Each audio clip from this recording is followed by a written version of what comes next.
I haven't even called the meeting to order, but I do.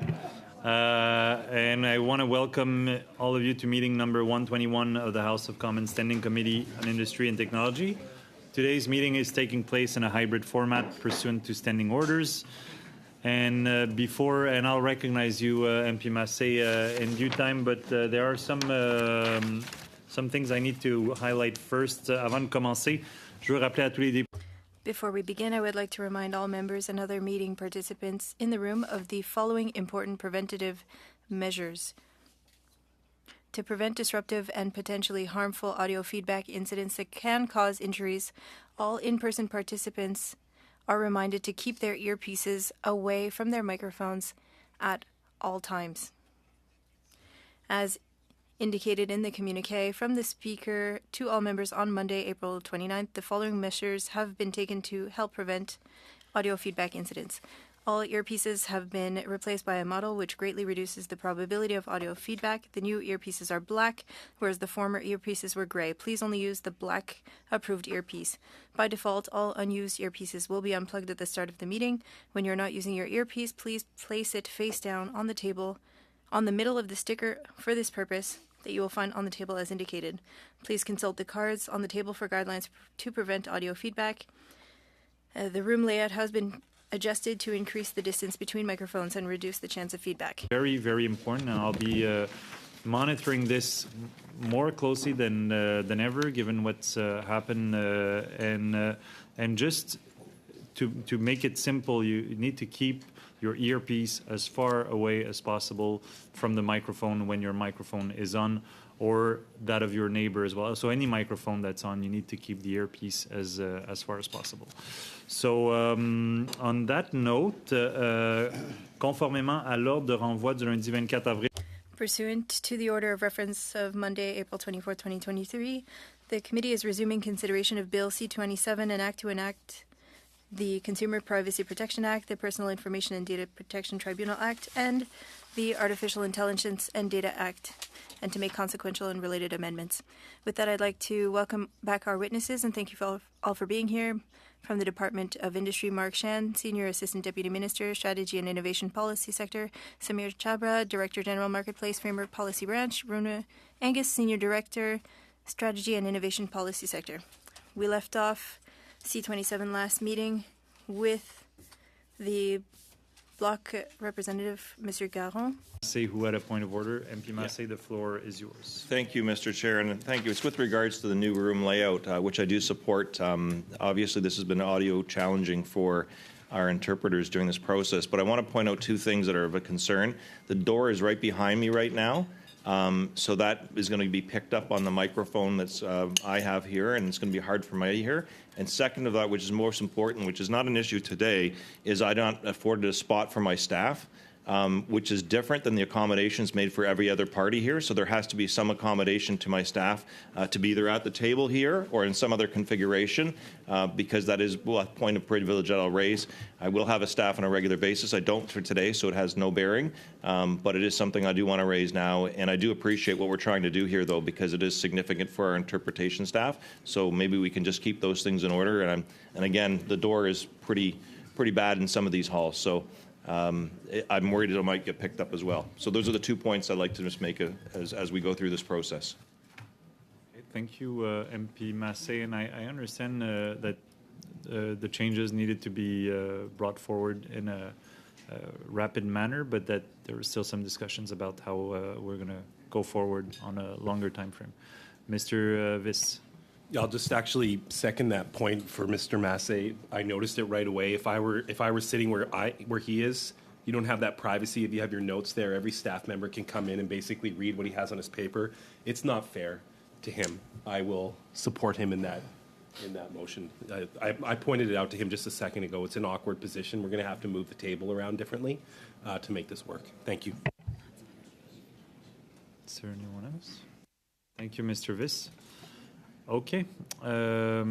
So if I'm not mistaken, at our last meeting, we were still on CPC 7, and there was a sub-amendment that was presented by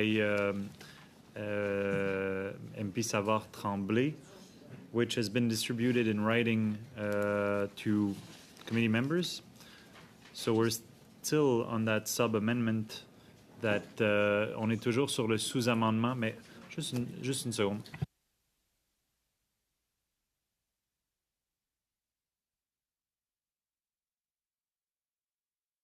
Okay. Donc, Monsieur Garon, je ne sais pas si je vous... Mr. Garon, I believe that the proposal was coming from the block for the sub-amendment. Mr. Garon? Inaudible.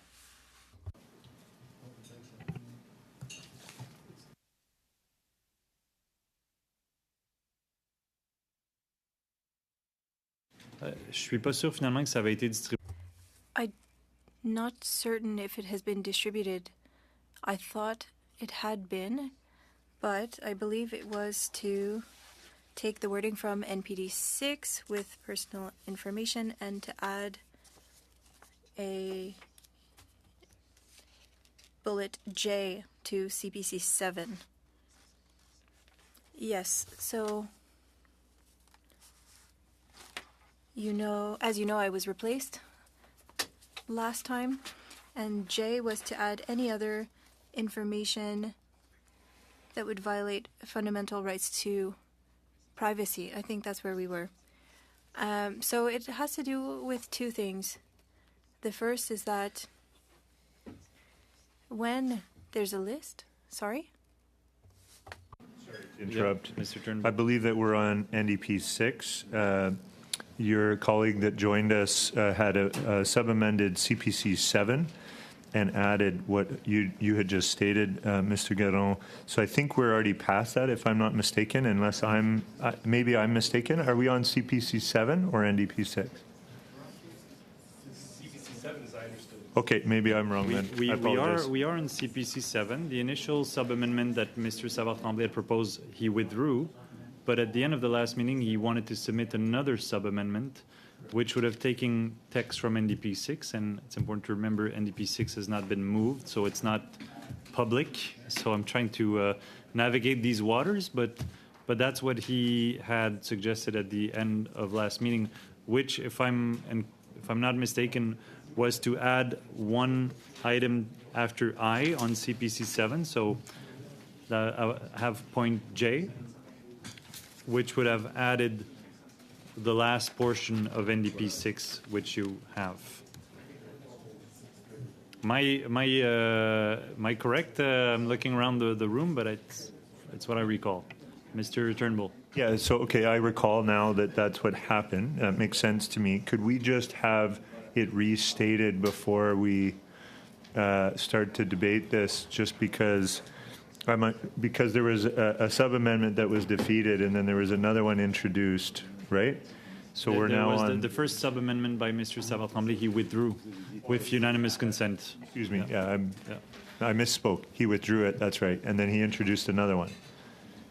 Exactly. Could we have that one read just out loud so that we're all very clear on what we're debating? Maybe Mr. Garon has that, and my apologies. Part of it was just recollecting where we left off, so thank you. Il n'y a aucun problème, ça m'a aussi très bien servi. No problem. That was very helpful for me too. And so the amendment to CPC 7 would add a bullet J. So we have a list of what we consider to be sensible, and it would be as follows. Any other information that would violate the fundamental rights to privacy. Mr. Garon, what you've just read was removed.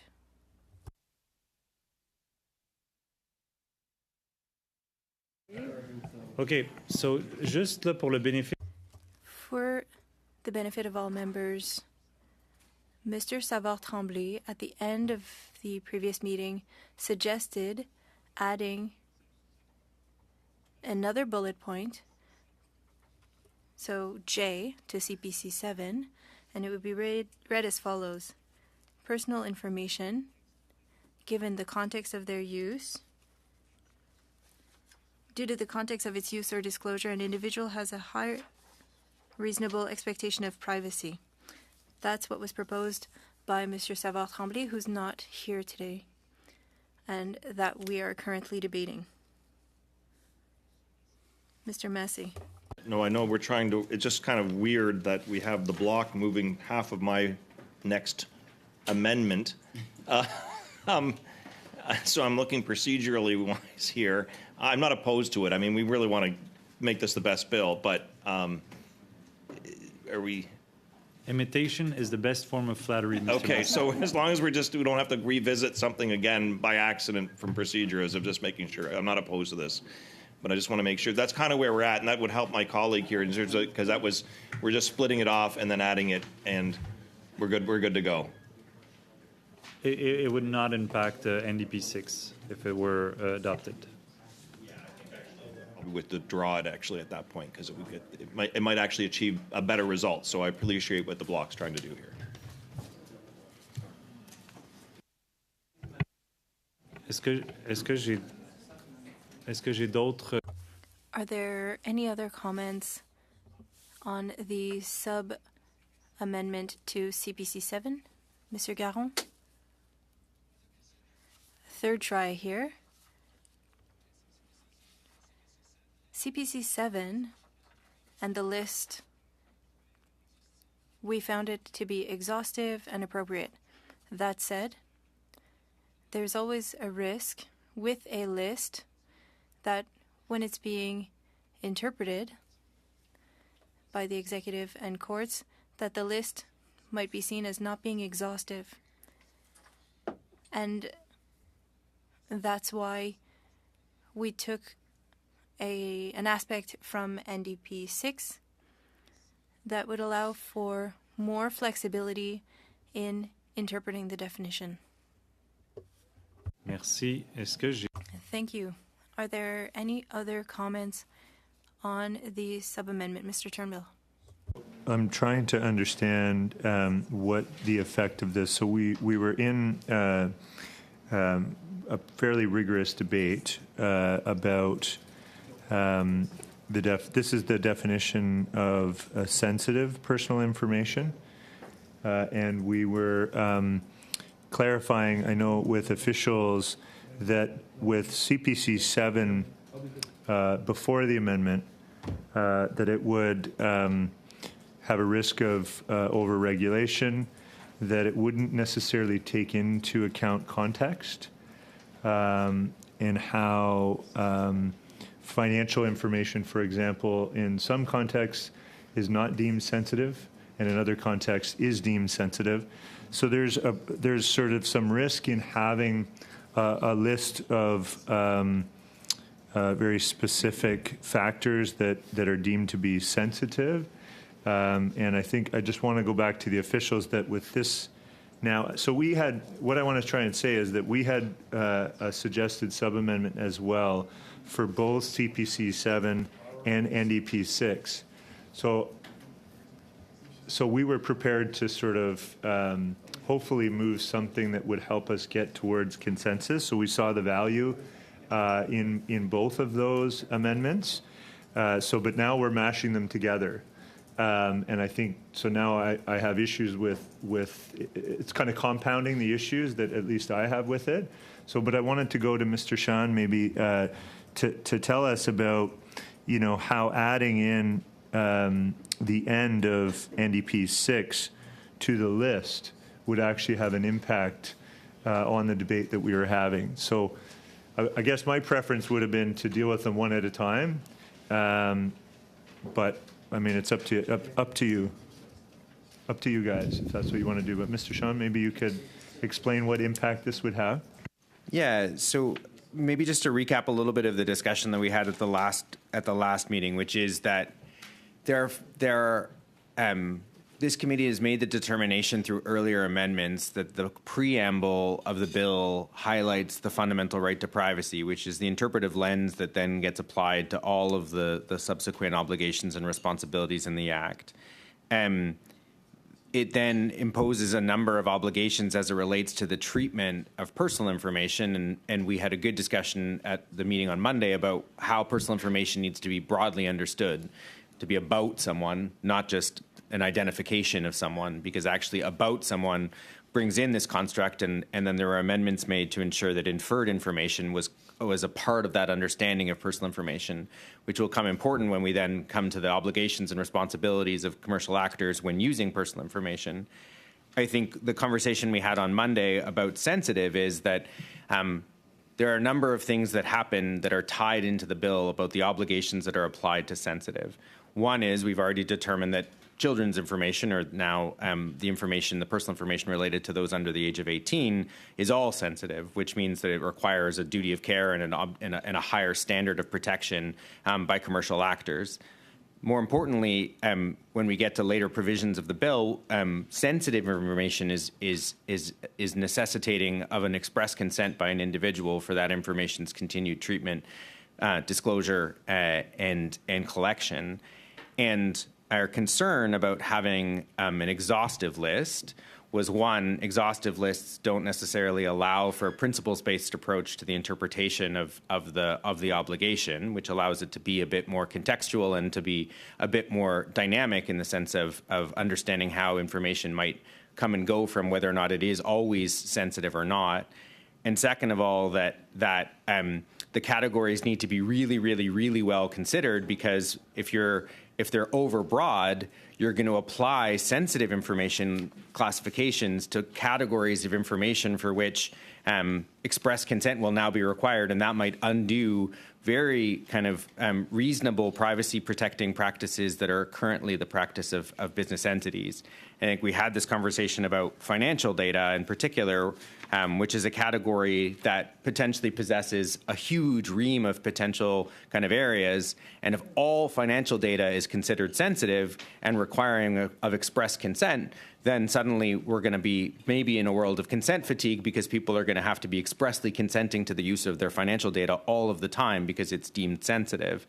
So I think the thought about the NDP supplement, or the NDP amendment that's now potentially being proposed, is that we just want to make sure that this additional categorization, and the wording is, so that in respect of which due to the context or its use or disclosure, an individual has a high reasonable expectation of privacy, that we've understood the boundaries of that, because any information for which there would then be a high degree or high expectation of privacy will now be subject to express consent.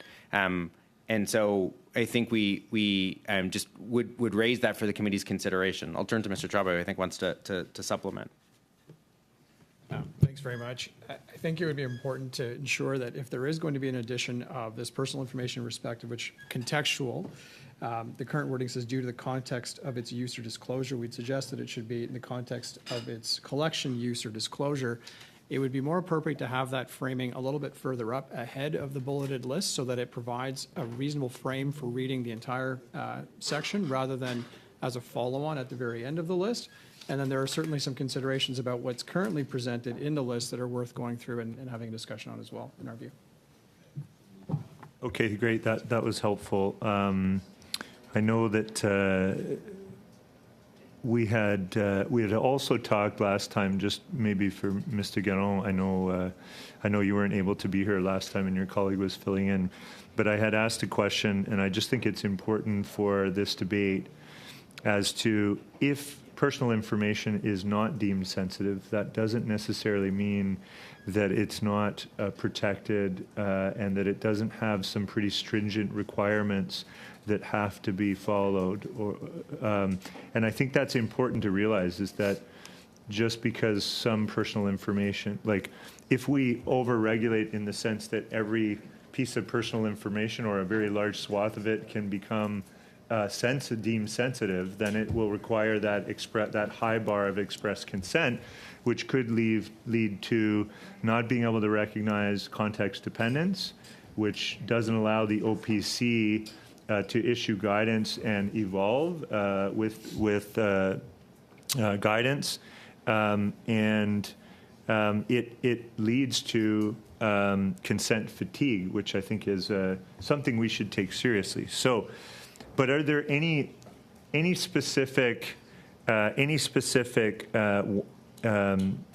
factors that are listed there that are problematic from your perspective, that because there's some of them I think that we agree with generally, and some of them that I have concerns with. I think financial information was one, and perhaps there was biometric as well.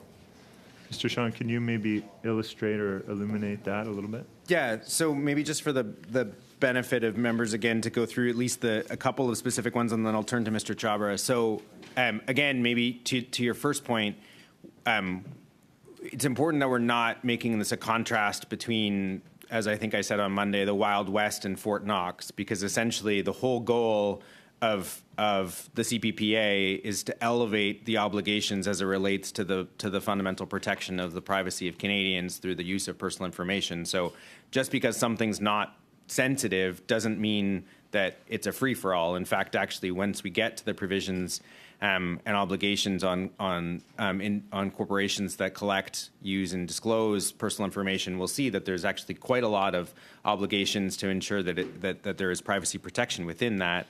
So I think you want to preserve sensitive information for that which is truly sensitive, for which there's a really high understanding of privacy in that specific case.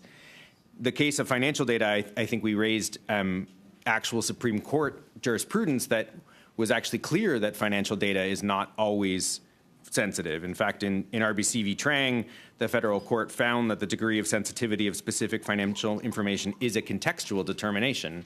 And in fact, if financial data, for instance, were to stand in this list, there's a lot of financial data that actually is disclosed between financial institutions for the purposes of processing as a fundamental function of business practice.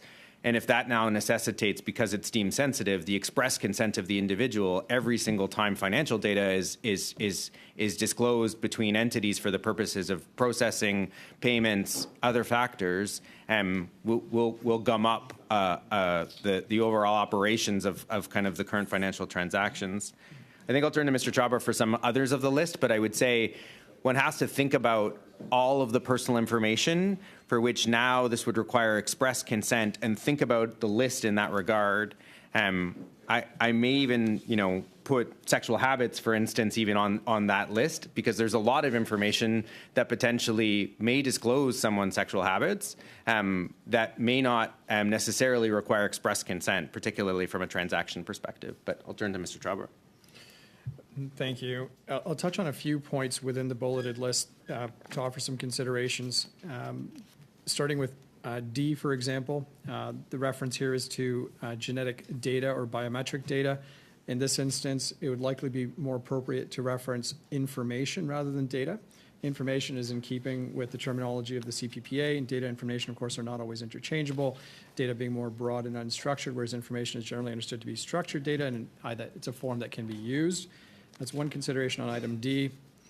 On item F, the reference here is to government identifiers such as Social Security, passport, or driver's license numbers. In an effort to be more aligned with Canadian law, you'd probably want to go with a social insurance number rather than a Social Security. Some questions about the information contained in a passport, whether it needs to be specifically identified as such, given that it already has what would be considered sensitive information in it. And then driver's license numbers, the OPC guidance itself references the fact that Alberta and BC, the license number has little or no significance or meaning in terms of personal information attributes, and therefore it would be an odd thing to include in a national statute to reference driver's license numbers when the OPC themselves have noted that at least two provinces today, driver's licenses don't contain what they would consider to be sensitive information. Referencing on G, the content of their electronic devices. This is another interesting one where it's not in OPC guidance. The OPC has recognized that there can be sensitive data, sensitive information, but all information on a device wouldn't necessarily be sensitive de facto. Again, a photo in physical terms versus a photo on an electronic device, why would that make it itself more sensitive just because it's on an electronic device is a question worth pondering. And setting up dual standards or setting up standards that are not technologically neutral would run foul of the purpose of the Act. On passwords, which is point H, I think it's worth pointing out again that there's a concern here about tech neutrality. Over time, other ways to protect accounts have been developed. Passwords are increasingly challenged in terms of how secure they are, especially as we move towards a world where quantum and cryptographic hacking techniques are stronger. Password-free types of technology, including multi-factor authentication, are often used. So again, it's an issue here about the sensitivity of the information, the sensitivity of the login information. In some jurisdictions, in California, for example, the password is sensitive only when it gives access to certain types of accounts that are sensitive.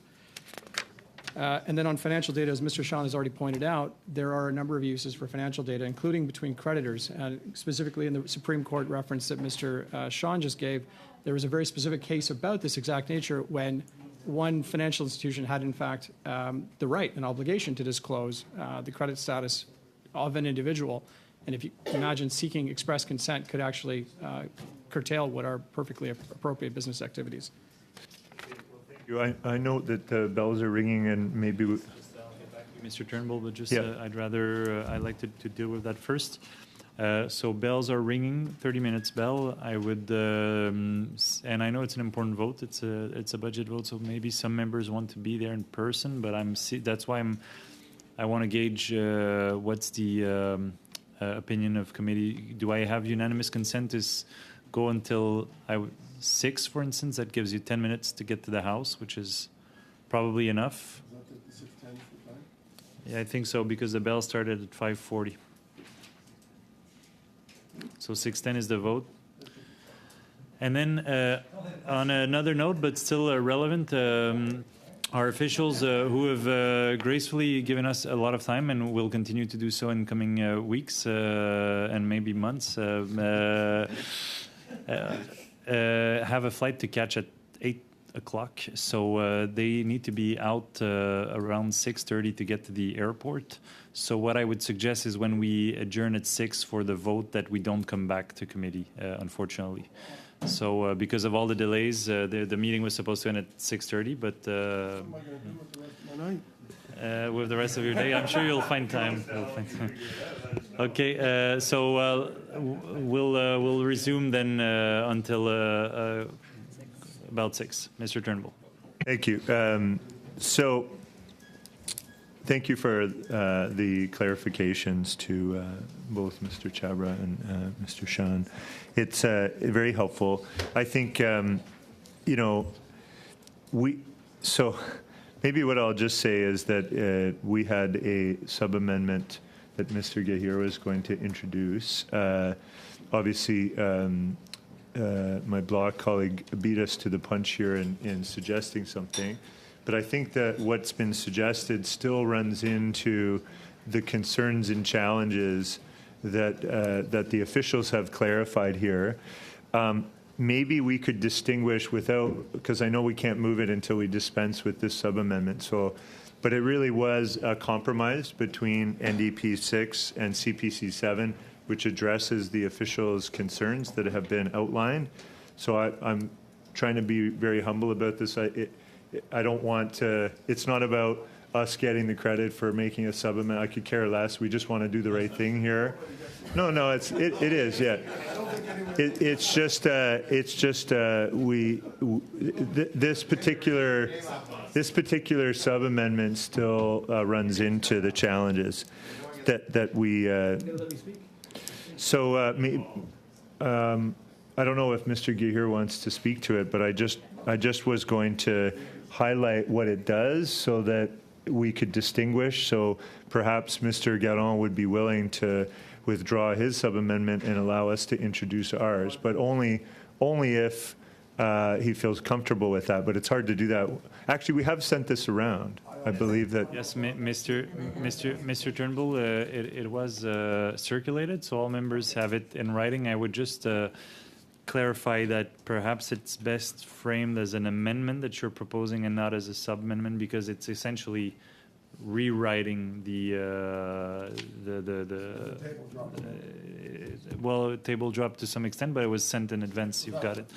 But so procedurally, the most elegant way to proceed, if the committee would want to adopt what Mr. Gahir has proposed, the amendment that's been sent around, it would be to defeat CPC 7 and then propose that amendment, which incorporates a lot of NDP 6 as well. So, but right now, just to be clear, we're on the sub-amendment proposed by Mr. Savard-Tremblay, so the block, and we still have to deal with that, and then CPC 7. So, but I don't know, MP Gahir, if you still wanted to... Just a question, a point of clarification. So you're saying if we get to that point where it's voted down, do I immediately then present my amendment, or is this later on? Yes, Mr. Massé. How do we get there where, like, my understanding, now, and that could be wrong, is since I've submitted mine, wouldn't we deal with mine next? And then this goes into, like, the Yes, system later on? We just don't automatically go to their stuff and... No, it would be, in fact, yours, Mr. Massé. Mine.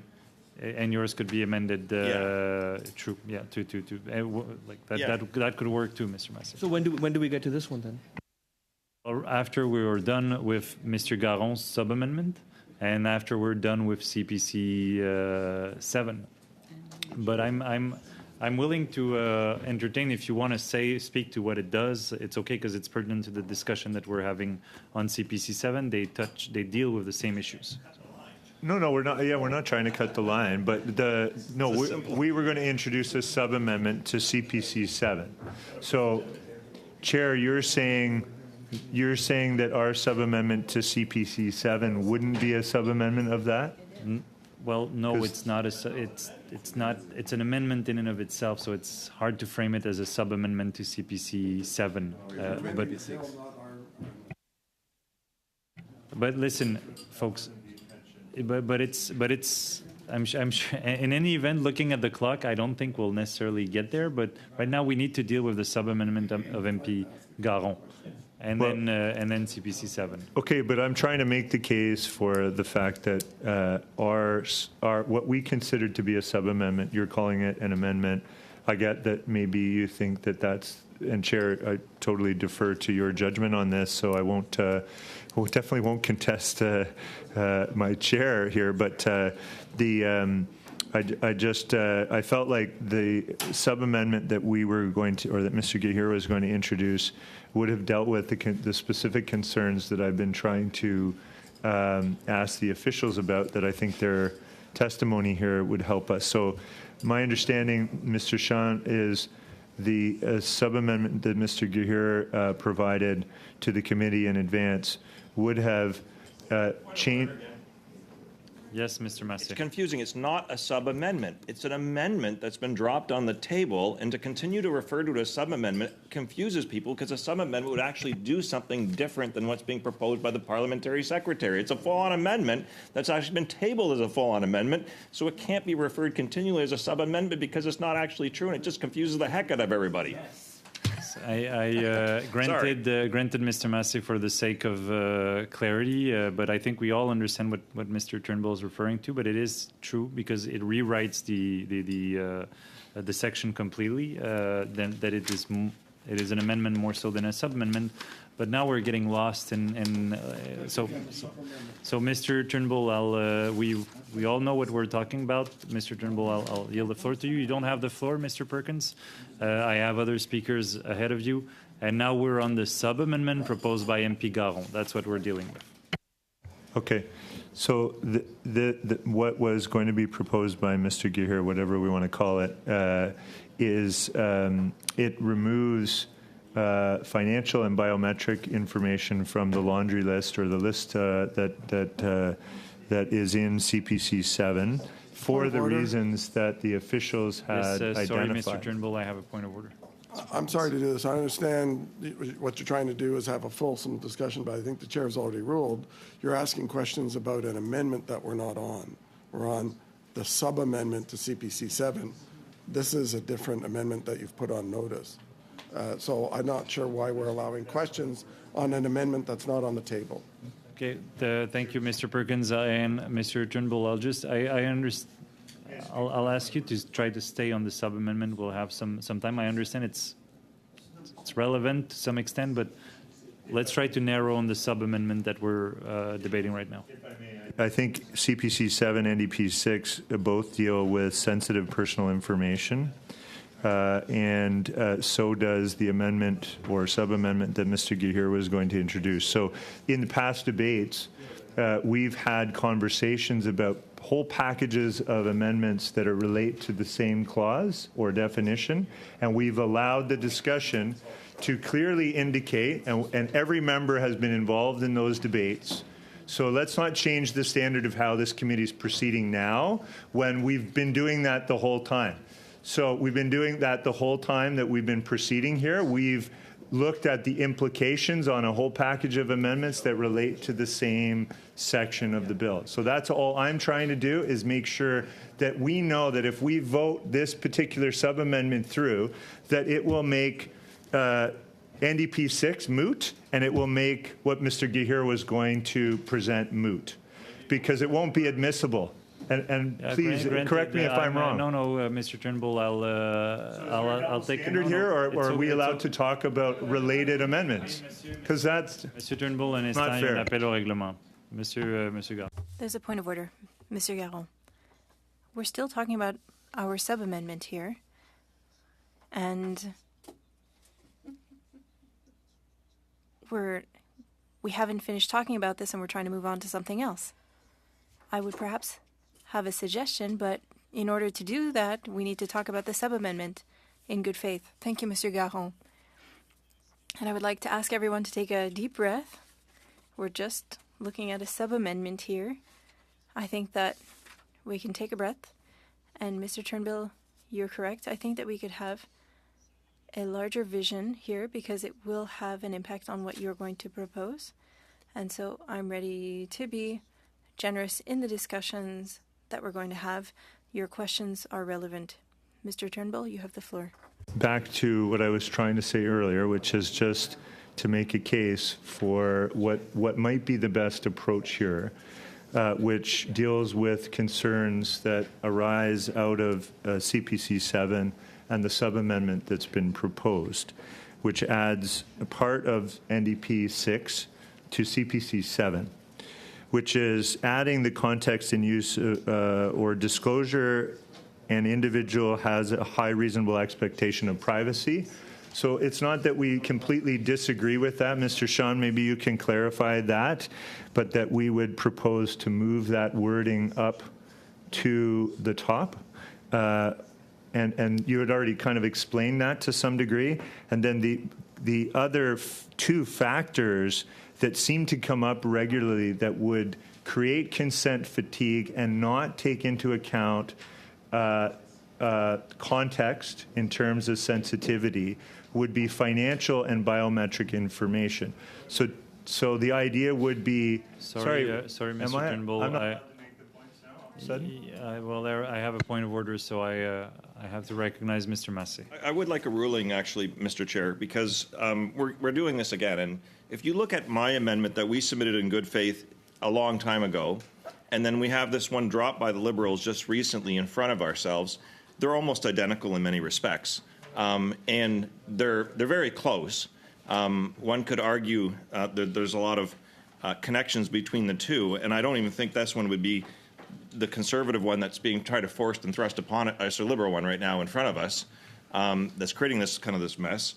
Actually is in order in many respects if you look at dealing with the NDP 6, which has to be dealt with before theirs, although we can't get to mine because we have to deal with theirs that they just dropped on the table here that they referred to in several different fashions. I'm sorry if there is any confusion. Right now, we're debating Mr. Garon's sub-amendment. Continually to refer to an amendment that...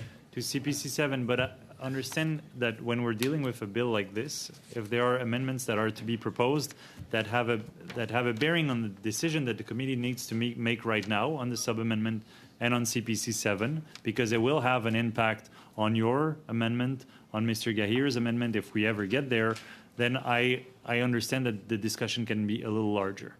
And I can appreciate that, Mr. Chair, but at the same time, this could be a practice that we could do for the entire rest of this bill by anybody just looking at the different amendments and then starting to drop them very similar to current amendments that are already there in the weeks and days to come.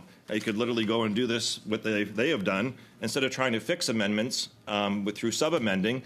actually trying to table brand new amendments that basically plagiarize other amendments, then you could actually go and do that all the way through this process. And that's what my concern And is. I would encourage members, if they want to present a proper sub-amendment, to consult with les conseillers légistes qui peuvent vous dire exactement comment. And they can tell you exactly how to do a sub-amendment.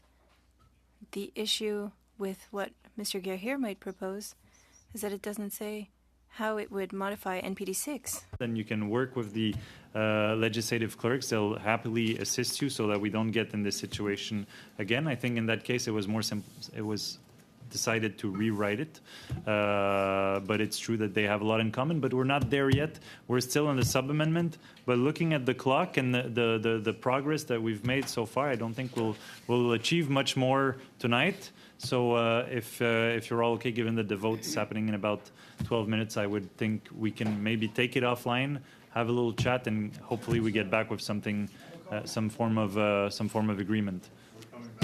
No, I mean come back on Monday. So on that note, thank you all. A meeting is adjourned.